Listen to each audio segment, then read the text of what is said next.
Meninas e meninos, vamos para mais uma pílula, mais uma cápsula do conhecimento. Mais uma súmula do STF aqui, número 6. Súmula número 6 do STF.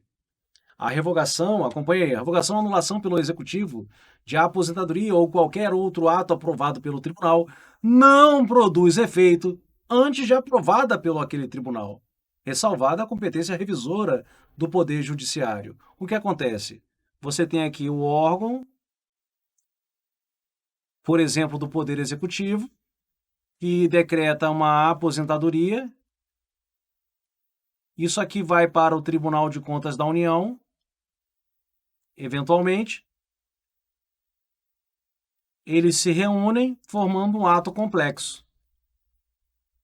Ou seja, o ato para ser praticado precisou de dois órgãos.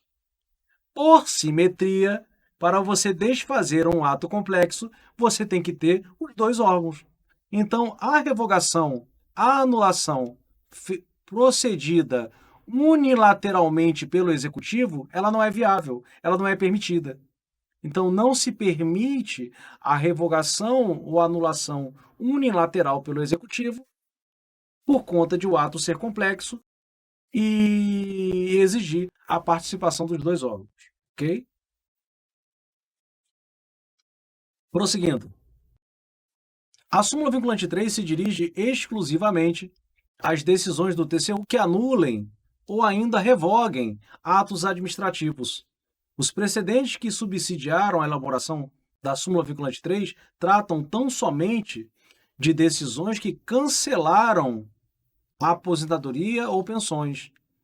Em nenhum deles há referência à tomada de contas. Ou seja, dentro de uma tomada de contas, não há a necessidade, não há necessidade de você observar o contraditório e a ampla defesa. Não há necessidade de você observar o contraditório e a ampla defesa. Aí você, professor, que estranho, né? Não, não é estranho. Porque você está analisando as contas. As contas julgadas com quitação plena, regulares com ressalva. Se não houver aplicação de sanção, não há porquê na tomada de contas você aplicar os princípios do contraditório e da ampla defesa. Se você não revoga, se você não anula, só faz um julgamento das contas, por que observar contraditório e ampla defesa? Não há essa necessidade. Como também em processos de auditoria. Então, seja na tomada de contas, seja em processo de auditoria, tais princípios não precisam ser observados. Você só observa tais princípios quando há uma limitação no direito do jurisdicionado. Caso contrário, ok? Mais uma decisão. Existência de decisão judicial transitada em julgado, condenando a União ao pagamento da pensão conforme se verifica na parte dispositiva da sentença. Não se está diante de hipótese excepcional de lacuna do título executivo. Desse modo, não pode o TCU, gente, ainda que indiretamente, mesmo que indiretamente, alterar uma decisão judicial transitada em julgado. Sabe como você desfaz uma decisão judicial transitada em julgado? Por ação rescisória. Isso aqui é por ação rescisória. Então, o tribunal, enquanto órgão administrativo, ele tem que respeitar a decisão judicial transitada em julgado. Não pode alterá-la. Ok? Prosseguindo.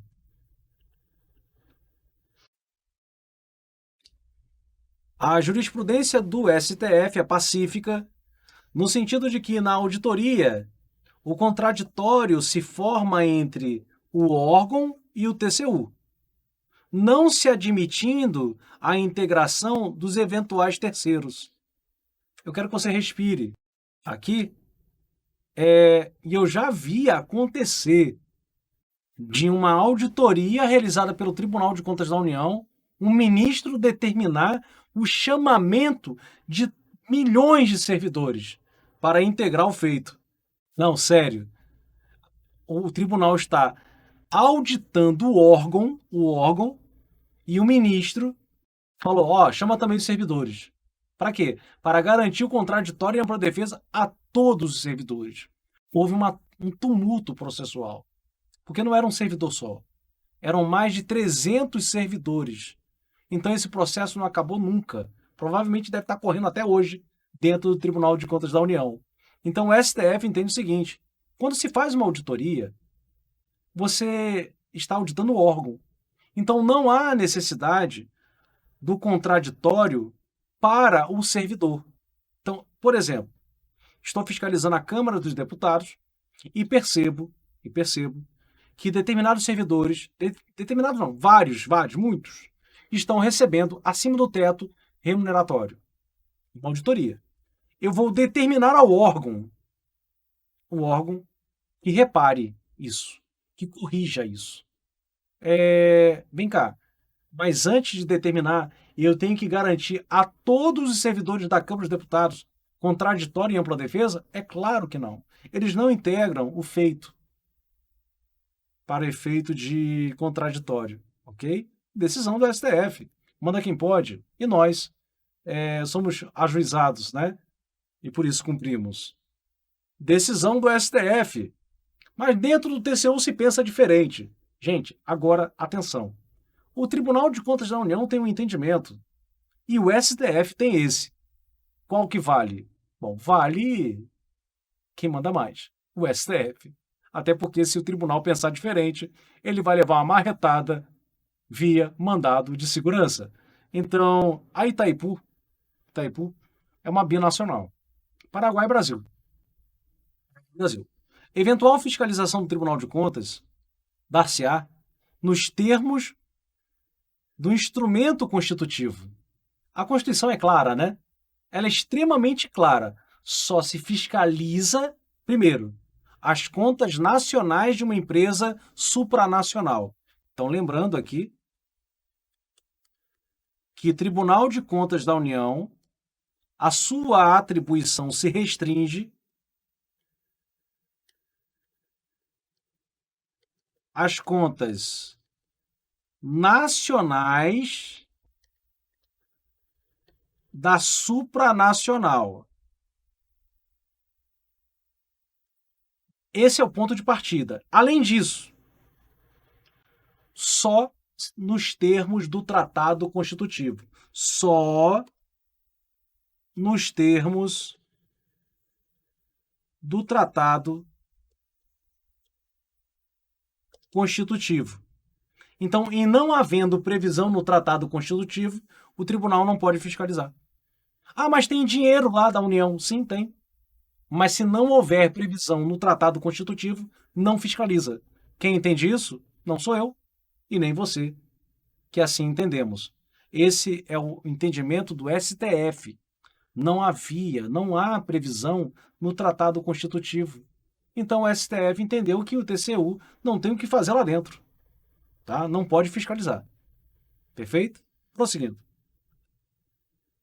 Embora os recursos naturais da plataforma e recursos minerais sejam bens da União, a participação e a compensação, os royalties, aos estados, são receitas originárias dos estados, do DF, do município.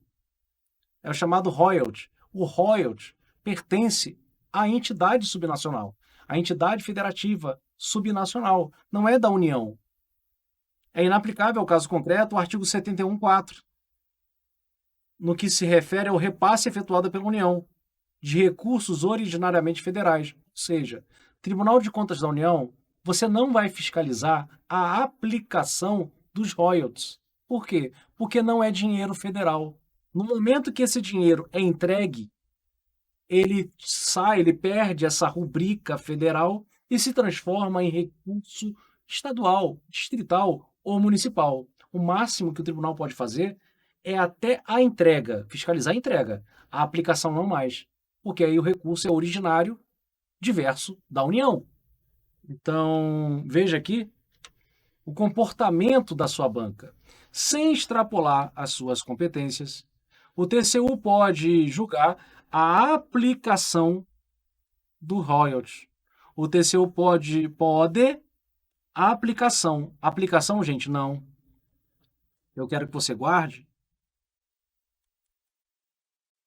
pode a entrega, mas não a aplicação. Então esse item está errado. Prosseguindo. É constitucional o artigo 46 da Lei Orgânica do TCU, que instituiu a sanção de declaração de inidoneidade por fraude aplicável pelo TCU. TCU aplicando declaração de inidoneidade. Respira. Você tem a Lei de Licitações e Contratos e por lá se previu a declaração de inidoneidade.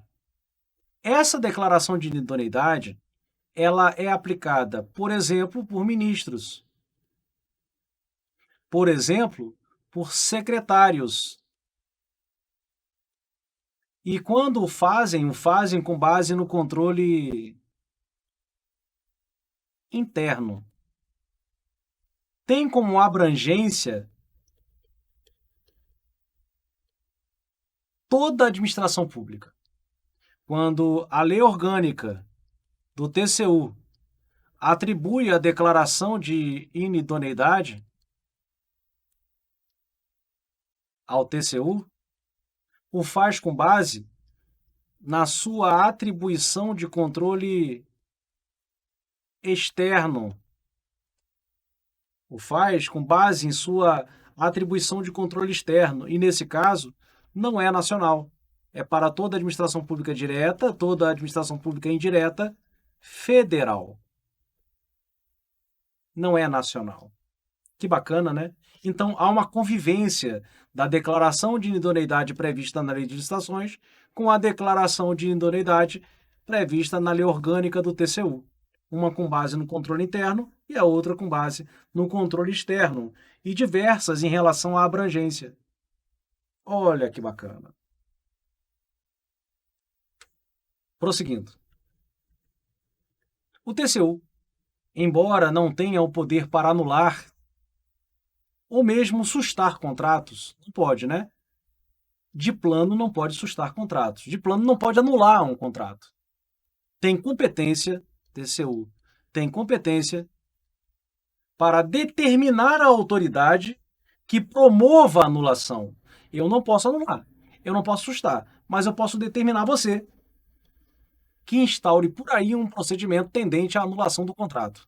Posso ou não posso? Pode. Decisão do STF. Inclusive, acompanhe aí. É correto afirmar.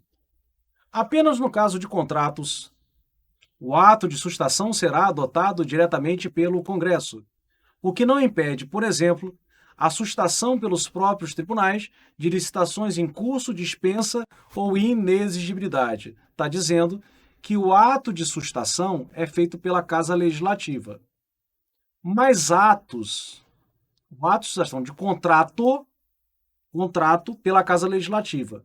Mas atos, eles são aplicados diretamente pelo tribunal. Parece que a resposta já é a letra A. Mas vamos prosseguir. A eles é dado manter o sigilo quanto ao objeto e a autoria de denúncia sobre que vier a proferir decisão administrativa. Já volto aqui. Já volto no item B, tá? Os Estados-membros podem criar tribunais de contas municipais. A exemplo do que fez o Estado de São Paulo, bom, o Estado de São Paulo não tem tribunal de contas municipais. Nós temos em Goiás, Pará e na Bahia. O Ceará foi extinto. O que São Paulo tem é no município o Tribunal de Contas do município, enquanto órgão municipal. Eu pedi que você respirasse no item B. Essa questão é do ano de 2008, antiga, né? Pois é. Em 2019 houve uma lei que alterou a lei orgânica do TCU. E diz o seguinte: Tribunal de Contas da União, você pode decidir sim por manter o sigilo do denunciante. Como assim? Não há um precedente do STF numa situação concreta, o que foi em resolução do Senado Federal estendido com efeito erga omnes vinculante? Pois é, havia. A via do verbo mudou. A lei orgânica do Tribunal de Contas da União foi alterada para permitir, em uma situação de segurança da sociedade, por exemplo, que o tribunal decida manter o sigilo. Então você vai levar para a prova que a regra é que você não pode manter o sigilo. Mas, excepcionalmente, permite-se ainda a manutenção. Então, por conta dessa nova redação, hoje, é dado manter o sigilo sobre decisão que proferir? Não, não é dado. Como regra, não é dado. Mas, excepcionalmente, sim. Tá? 2019, você vai colocar aqui exceção, segurança, sociedade. O TCU pode decidir por manter o sigilo do denunciante. A resposta é a letra A. Qual o erro da D? Podem determinar quebra de sigilo? Não. O processo de representação submetido a Tribunal de Contas, fundado em validade de contrato, não enseja observância do contraditório em ampla defesa? Hã? Claro que enseja, porque invalidade do contrato é anulação. Lembra o que revela a súmula vinculante número 3? Nas situações de anulação, nas situações de revogação, devem ser observados os princípios do contraditório e da ampla defesa. Então, se faz necessária a observância de tais princípios. Prosseguindo. Mais uma decisão. Constituição do Estado de Tocantins atribuiu à Assembleia Legislativa a competência para sustar não apenas contratos, mas também licitações. Pode, gente. O que a gente viu na questão anterior. Olha aqui. Tribunal de Contas, ele vai sustar atos. O que a Assembleia pode fazer é sustar contrato. Ato não pode. Está aqui. O ato não pode. A Constituição é clara ao determinar que as normas constitucionais que conformam o modelo federal são de observância compulsória nas constituições dos Estados-membros. A Constituição dispõe que somente, no caso de contratos, o ato de sustação é feito diretamente pelo Congresso Nacional. Ou seja, não cabe à Assembleia Legislativa, não cabe ao Congresso Nacional sustar ato. Essa é uma competência atribuída constitucionalmente aos tribunais de contas. Só mais uma decisão para que a gente possa fechar essa pílula. Em caso de multa imposta pelo Tribunal de Contas Estadual, então temos uma multa que foi aplicada pelo Tribunal de Contas Estadual, a responsável por irregularidade de bem público, a ação de cobrança somente pode ser proposta pelo ente público beneficiário da condenação do tribunal. Acompanha comigo para que você possa entender essa decisão. Tribunal de Contas da União aplicou uma multa, até aqui problema nenhum. Nós temos um título executivo. Como o Tribunal de Contas não é um órgão do Poder Judiciário, é um título executivo extrajudicial. Esse título executivo extrajudicial, ele não é executado pelo próprio TCU não, tá, gente? Esse título, ele vai ser executado, ele não tem... Opa, peraí. Ele não tem auto-executoriedade, sendo executado na esfera federal pela Advocacia Geral da União. E independe de inscrição em dívida ativa. Significa dizer que esse título executivo por si só já habilita a AGU executar a multa, o débito, diretamente no Poder Judiciário. Então, não tem auto-executoriedade, não pode ser feita pelo TCU. Agora, acompanha uma situação extremamente interessante, que é a seguinte. Vamos imaginar aqui Pernambuco. O estado de Pernambuco, ele não tem Tribunal de Contas dos municípios. Ele tem Tribunal de Contas do estado. Aí o que acontece? Recife. Recife é um município. Ele foi fiscalizado. Ele vai ser fiscalizado por quem? Bom, ele vai ser fiscalizado pelo TCE de Pernambuco. Então, o Tribunal de Contas do Estado de Pernambuco vai fiscalizar o município? Vai. Vai emitir, inclusive, parecer que pode ser julgado. Por exemplo, se for o prefeito, vai ser julgado lá na Câmara Municipal. Então, esse órgão de controle estadual está fiscalizando uma conta do município. Emite o parecer e quem julga vai lá, quem julga é a Câmara Municipal.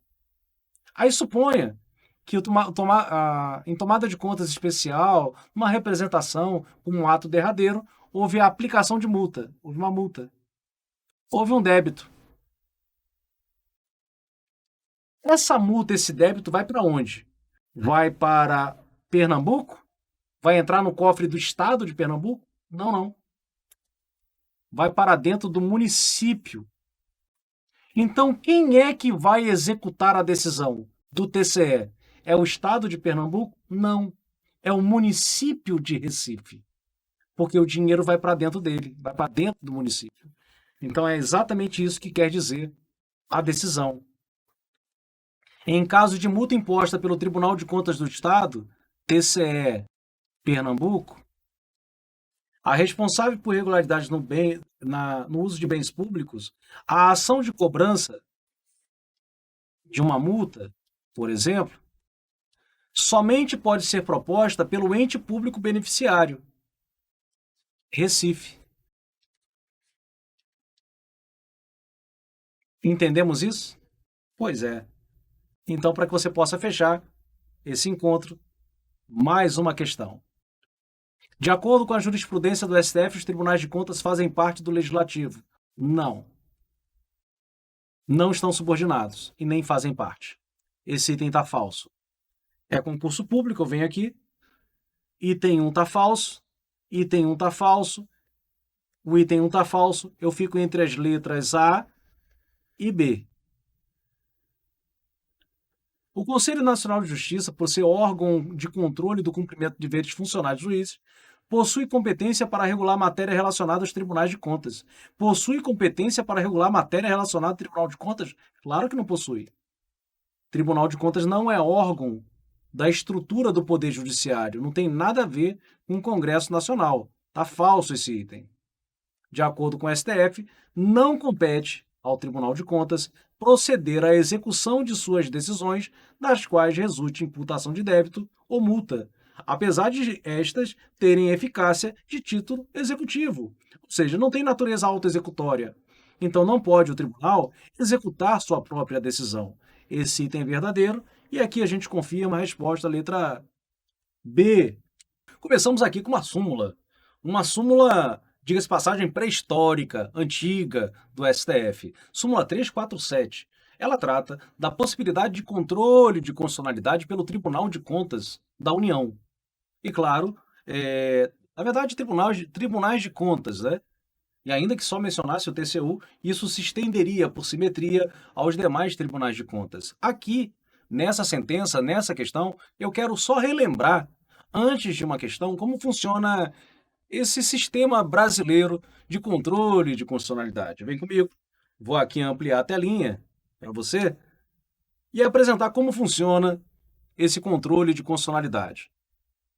A regra, adoro essa história de regra, né? Não, não, ao contrário. Eu gosto muito mais, e a banca também, das exceções. Mas quando a gente fala em controle de constitucionalidade, você tem como regra ele ser judicial, quer dizer, efetuado pelo Poder Judiciário, e de forma repressiva, ou seja, a lei já existe e tem eficácia. Então, a regra no Brasil é ser um sistema judicial repressivo em que se analisa tanto a lei em tese, entenda controle de natureza abstrata, como também uma situação concreta. E a situação concreta, controle concreto, também chamado de incidental, via de defesa, via de exceção. Aqui é via de ação. Professor, esse controle em tese é aquele austríaco? Sim, é austríaco. E o de situação concreta é o anglo-saxão?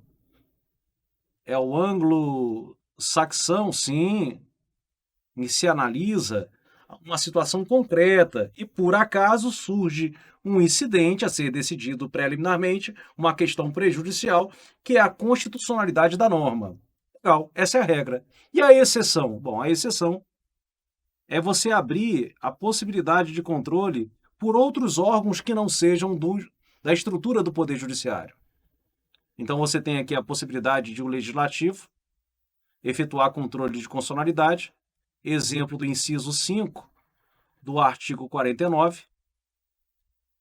Você tem a possibilidade de o Poder Executivo também exercer o controle de constitucionalidade, inclusive de forma prévia, que é o veto jurídico, o veto de natureza jurídica. E você tem até a possibilidade de o Tribunal de Contas da União efetuar controle de constitucionalidade. Súmula 347. Com um detalhe: quando o Tribunal de Contas da União analisa, aprecia a constitucionalidade, ele não faz de forma abstrata. Não, não. Ou seja, não há declaração de inconstitucionalidade da norma.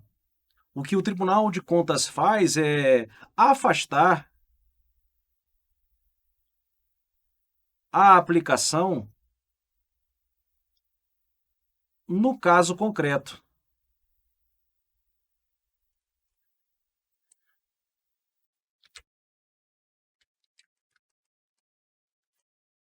Professor, isso é aquilo que eu posso chamar de efeitos interpartes? Sim, sim, só entre as partes. Só entre as partes. Efeito interpartes.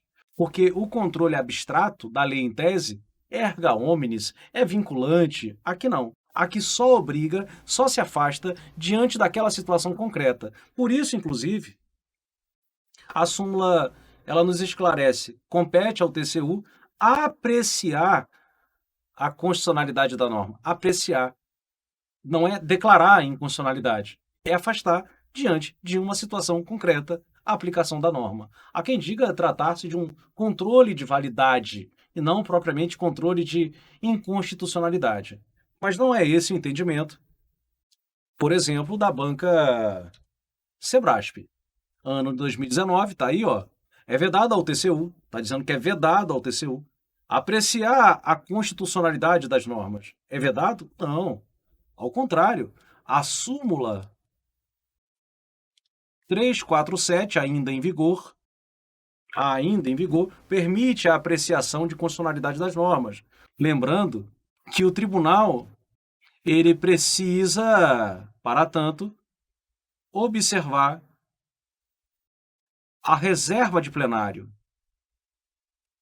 Opa, complicou, hein? Complicou nada. Você é concurseira raiz, concurseiro raiz, já ouviu falar demais sobre o princípio da reserva de plenário. Ou seja, nos termos do artigo 97 da Constituição Federal, eu preciso ter maioria absoluta. Recordam disso? Maioria absoluta. A maioria absoluta para que lá dentro do tribunal se afaste a inconstitucionalidade da norma. Vamos a mais uma decisão do STF.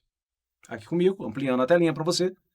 O artigo 71, ele vem trazendo um rol de atribuições pertencentes ao TCU. Esse rol é um rol de atribuições exclusivas. É isso mesmo. A Casa Congresso Nacional não pode exercê-las. É um rol de atribuições que só pertence ao TCU. Não insere na competência do TCU a aptidão para examinar previamente a validade de contratos administrativos. atividade que se insere no acervo de competência da função executiva. Porque se o tribunal, previamente, analisar a validade de um contrato, é como se ele estivesse se intrometendo no poder executivo. Ou seja, rompendo, de certa forma, com o princípio encontrado no artigo 2º do texto constitucional, que é o princípio da separação dos poderes. Então, por conta do princípio da separação dos poderes, não é dado ao TCU e qualquer outro tribunal homologar contratos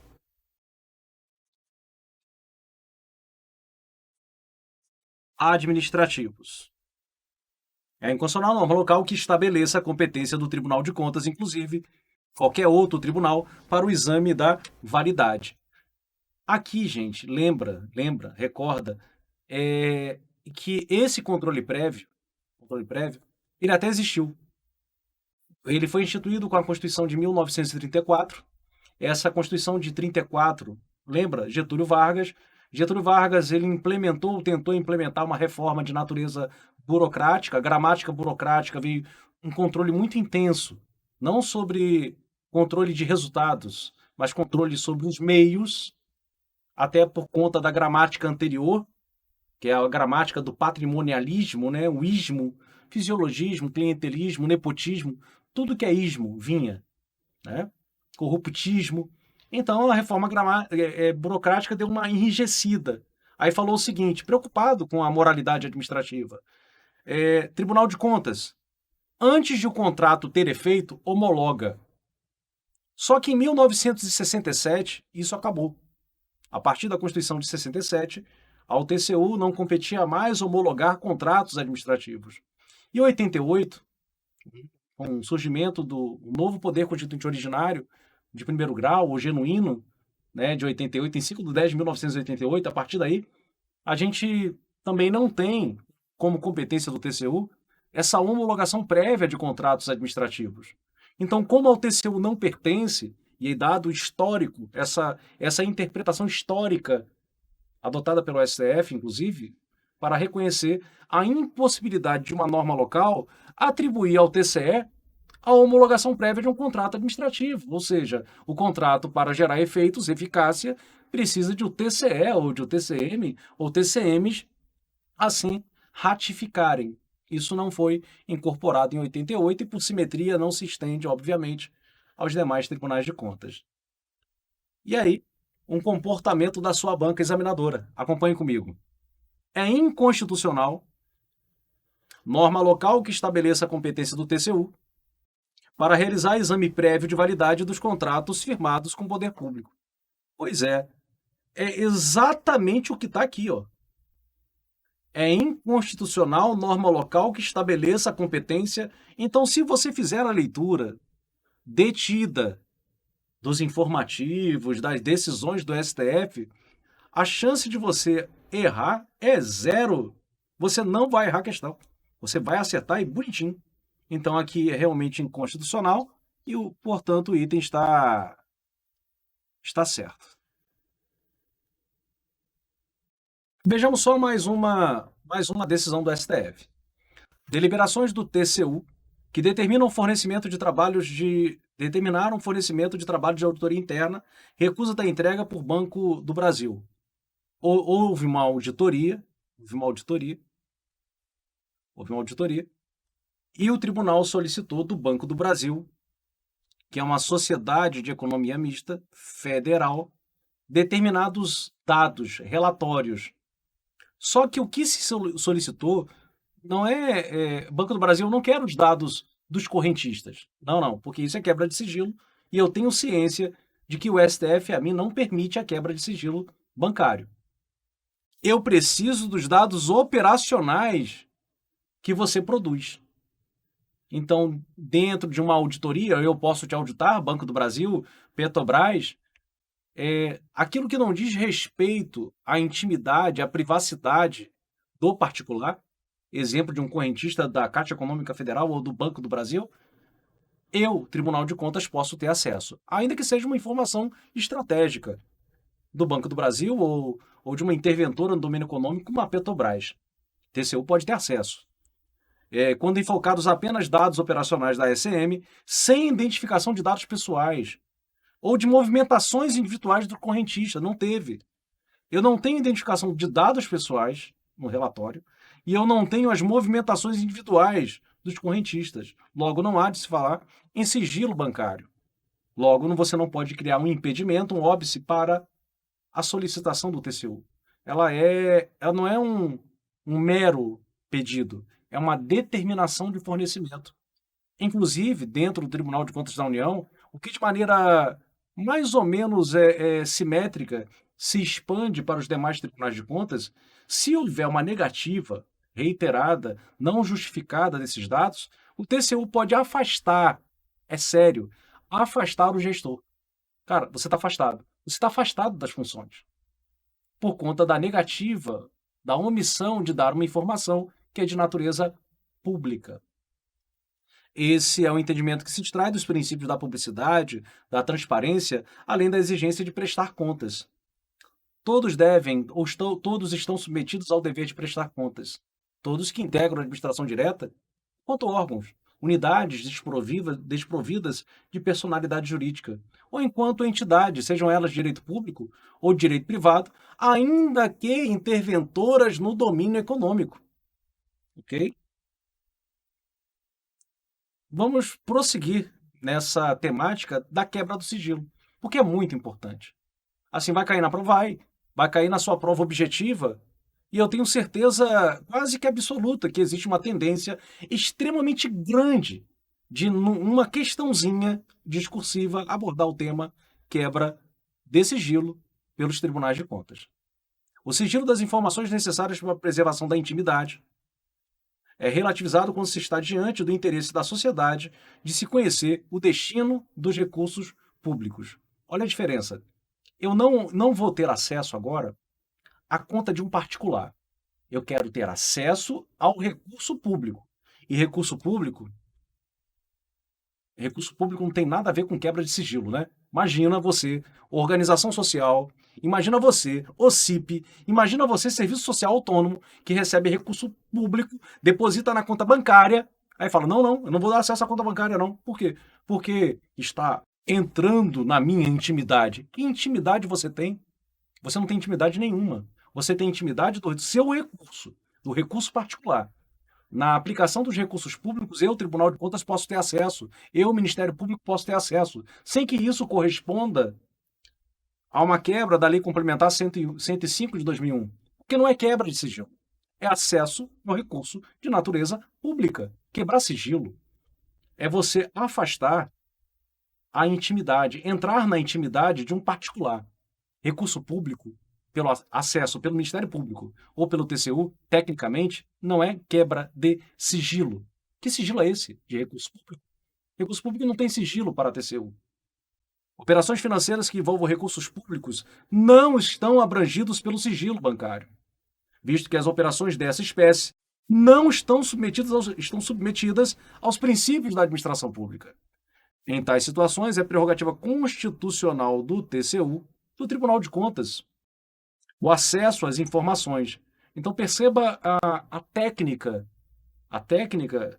do STF em falar o acesso às informações, sem que isso corresponda à quebra de sigilo. Então, numa prova subjetiva, tecnicamente você deve escrever que não se refere a uma quebra de sigilo, até porque é recurso público. É um acesso. O acesso que é conferido pelos princípios constitucionais.